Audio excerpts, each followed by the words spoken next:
NewsChannel 5 Network. This is Open Line.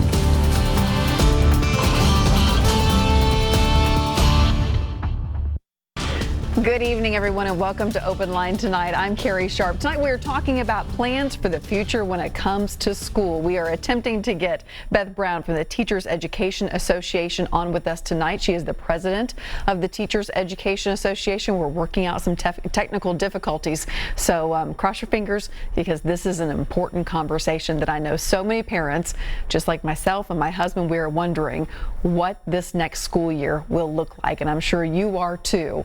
As we work this out, and hopefully we can talk to Beth, especially to get the teacher's perspective tonight. That is something that if you have watched the news, if you have listened to your own school board, they are talking about a lot about plans for the kids, as they have to be.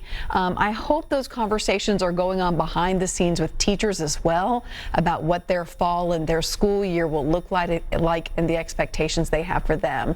If you would like to call in and we can swap questions right now, and I can write down those questions that you might have for Beth, I will go ahead and do that. Our producer is standing by in the back. He's doing two things right now. He's trying to work out the technical difficulties, and he's going to answer the phone calls. So go ahead, let's get those questions on the line, because I am just hoping that we can get Beth lined up here. One thing that she was telling me before we went on tonight, she was saying that the Teachers Education Association sent out a survey just a few weeks ago, and 23,000 people answered this survey. About half of those were teachers and half were parents. And then there were some other community responders as well, talking about different issues. They were open-ended questions, talking about issues and questions they felt were relevant for the upcoming school year and what it should look like and things that should be taken into consideration. So she's going to tell us more about what that survey found. Also today, from the Teachers Education Association, they released a call to the state to suspend, to put a moratorium on the state mandated testing for the 2021 school year. They did that last school year. Of course, kids ended up not even being in school when they would have been testing anyway. They let that go. But beyond the testing requirement that they're calling to suspend, also teacher evaluations.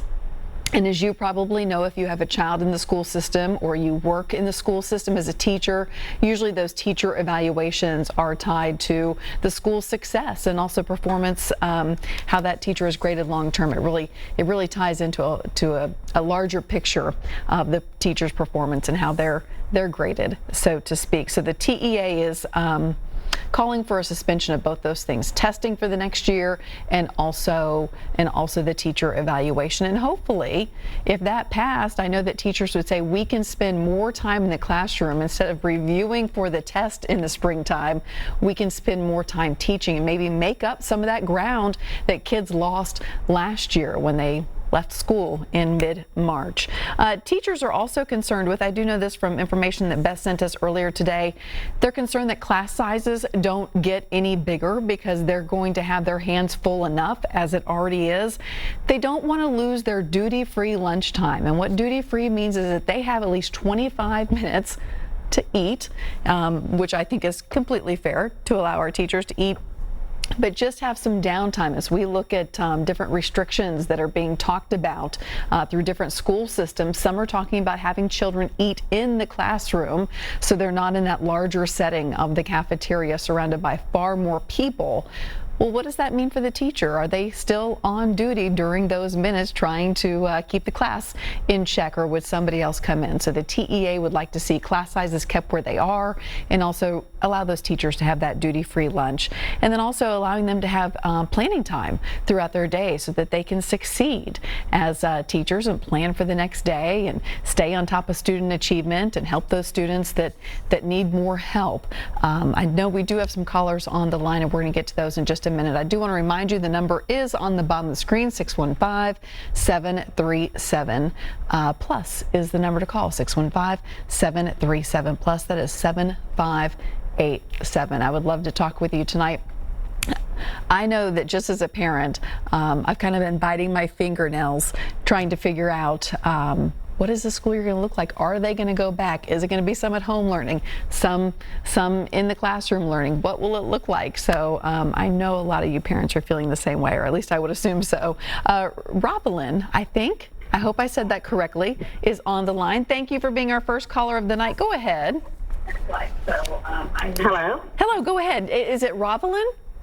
Rosalind? Yes, Rosalind, ma'am. I'm sorry, go ahead. What is your question? What's on your mind tonight? Okay, I am a school bus driver. Mm-hmm. I have not heard any type of information on how we will be dealing with children riding the school bus. Generally, my route is, I have a lot of elementary. My bus is generally full. Yeah. And we haven't heard anything on what that's going to look like. And, once the kids get off the bus, the sanitation process. And you pick up another set of kids, and it's going to be a sanitation process. I mean, we haven't heard anything as far as the school bus is concerned. And where are you a driver? Is it Metro or are you outward? I'm in Metro, Davidson County. Okay. Yeah, I know. I live in Wilson County, and I was listening to the school board's work session last week, and this issue came up online as people were talking about it. They said the very same thing. What about bus drivers? Because they mentioned, and this is in Wilson County, so I don't want to get anybody confused, that that students would be required to wear masks on the buses. And everybody said, well, who's going to enforce that? We're going to need aides on the buses to help out. But I haven't heard anything from Metro. Right, you're right. I do know, Rosalind, that Dr. Battle is having a press conference on Thursday of this week to discuss plans.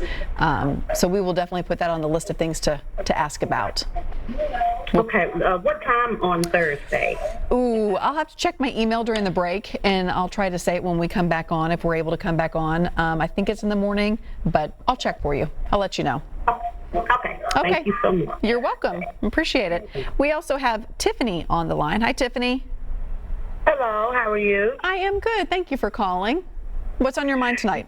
Okay, as me being a cafeteria worker and a parent, I want to know what is the procedures they're going to have as far as the kids. If you have a child that come in that is affected with the COVID-19 and give it to somebody else, even though they're not showing any symptoms, do they shut down the whole school? Yeah. That's a great question. That is my main concern about it, because if we go into the school, they can, talk to a teacher, and the teacher come back and talk to us, and then everybody's in there with it.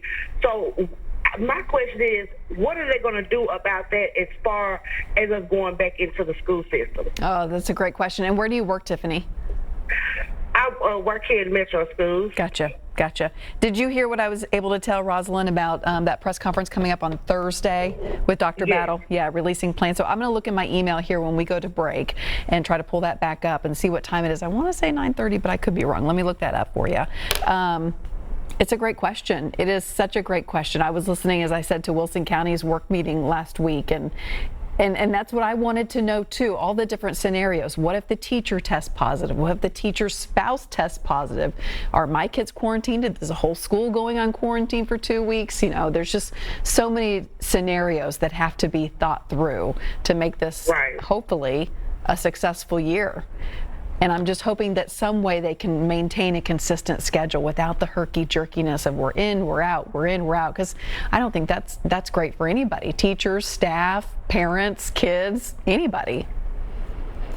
And that was my main concern of me bringing it home, and then we have, you have two adults in the house that's working. I bring it home, then neither one of us can work. And who's to say on their job they're going to pay them for being out? Right. Or they're going to use our sick time. I mean, how are they going to do this with us? Yeah.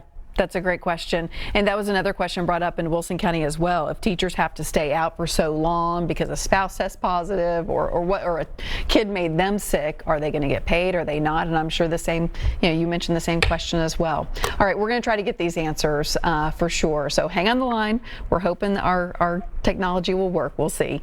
Thank you for calling in, though. I appreciate it, Tiffany. Right. Let's go to Michael now. Hi, Michael. Go ahead. Yes.